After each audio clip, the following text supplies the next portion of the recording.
திண்டுக்கல் மாவட்டம் கொடைக்கானல் பிரபலமான சுற்றுலா தலம் என்பதால் தினம்தோறும் ஏராளமான சுற்றுலா பயணிகள் வந்து செல்கின்றார்கள்.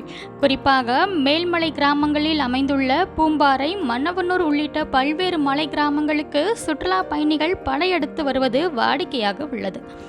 இந்த நிலையில் கொடைக்கானலுக்கு வரும் சுற்றுலா பயணிகள் சிலர் ரீல்ஸ் மோகத்தினால் வாகனங்களின் மீது அமர்ந்து செல்வது, வாகனங்களின் ஜன்னல்கள் ஓரங்களில் அமர்ந்து செல்வது உள்ளிட்ட செயல்பாடுகளில் ஈடுபடுவது வாடிக்கையாக உள்ளது. இதனைத் தொடர்ந்து பூம்பாறை, மன்னவனூர் பிரதான மலைசாலையில் சொகுசு வாகனத்தில் வந்த இளைஞர்கள் வாகனத்தின் இருபுறம் உள்ள ஜன்னல்களில் 3 இளைஞர்கள் தலை மற்றும் உடல் வெளியே தெரியுமாறு அமர்ந்து சாலையை வீடியோ எடுத்துக்கொண்டே வாகனத்தில் பயணித்துள்ளார்கள். மேலும் குறுகிய சாலையில் எதிரே வந்த டெம்போ வாகனம் வலது பக்க ஜன்னல் பக்கத்தில் அமர்ந்திருந்த இளைஞர்கள் மீது உரசி செல்லும் நிலை ஏற்பட்டது. மேலும் விபத்துகள் ஏற்படும் சூழலும் ஏற்பட்டது.